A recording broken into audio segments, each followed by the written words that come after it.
You guys, we need to talk about Ariana Grande's Eternal Sunshine Deluxe album because fans are absolutely convinced she's revealing even more layers about her past relationship with Dalton Gomez and what really went down between them. The speculation has exploded, and people are dissecting every new lyric like detectives, trying to piece together what happened behind the scenes. The original version of Eternal Sunshine dropped back in March 2024, and now, a full year later, she's back with a deluxe edition featuring 6 brand new tracks, each of which seems to be even more personal and emotionally revealing than the first round of songs. Fans had been wondering about these extra tracks for a while, especially while Ariana was doing press for Wicked. Every interview she did, someone would try to sneak in a question about new music or ask if more songs were coming, and she always stayed tight-lipped. But now that award season has wrapped up, it looks like she's finally given us what we were waiting for, and fans are deep in the lyrics trying to figure out what she's really saying. From what people are hearing, it seems like Ariana is peeling back more layers of her breakup and giving a clearer picture of what led to the end of her marriage. While the original album hinted at cracks in the relationship,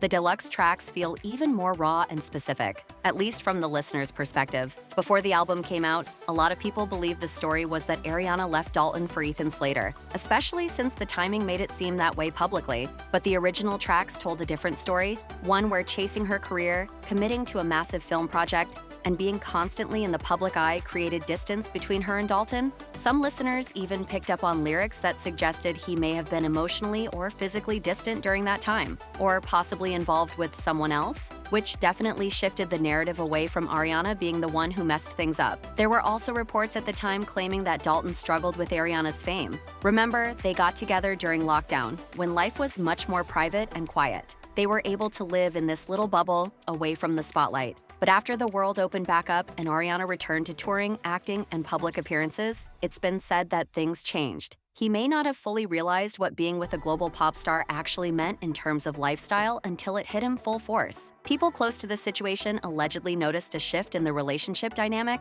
and that's where a lot of tension reportedly started. Ariana hasn't called anyone out by name in her songs, but the themes and the emotional details have fans convinced that she's opening up about her marriage and divorce through her music. In the original version of the title track, she sings about someone else now laying where she used to, and about trying to process everything alone. One lyric mentions hoping the other person is doing okay when you're in her, which fans definitely took as a clue that there was some kind of cheating or emotional betrayal. Another song includes lines about crying, while the other person just turns up the TV volume, trying to ignore the pain. Fans came for Dalton hard online after that. People on social media accused him of treating Ariana coldly and even speculated that he had moved on first. But the public had painted her as the villain the whole time. That's why so many listeners said Eternal Sunshine helped redeem her image. It gave context, it told a story, and it revealed that things were a lot more complicated than they seemed. Some fans even said the album made them understand why she moved on with Ethan and why she didn't stay in that marriage. That said, Ariana referred to the relationship in her lyrics as a situationship,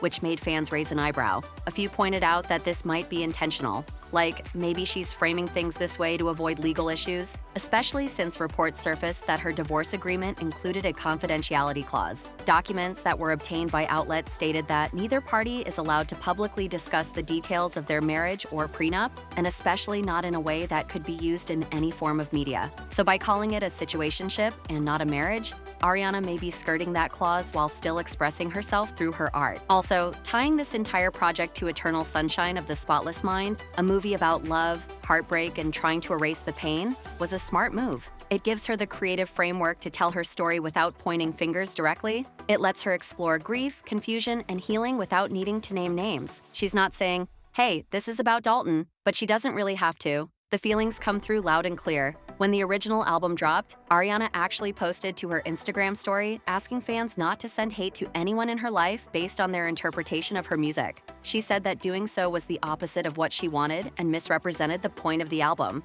She described the songs as deeply emotional, yes, but also full of love, and she urged people to listen more closely if they couldn't hear that. Still, now that the deluxe version is out, people feel like there's even more confirmation that the songs reflect real events in her life, especially in the newer tracks. Take Twilight Zone, for example. She sings about someone who deserves an award for acting and questions whether their new partner knows who they really are. She says maybe she should call that person up and tell them everything. Then there's a lyric where she questions whether their relationship was real at all and ends by admitting that pretending these songs aren't about them is a joke. Because clearly, they are. In another song, she admits to breaking someone's heart because they broke hers first and says she had already grieved the relationship while he was just beginning to realize what he lost. Then, in Hampstead, she sings about leaving her heart behind at a pub, possibly referencing one of the last public places she and Dalton were seen together. There's a lyric about losing her reputation, but saving herself from more pain, which fans think refers to the criticism she got after her new relationship became public.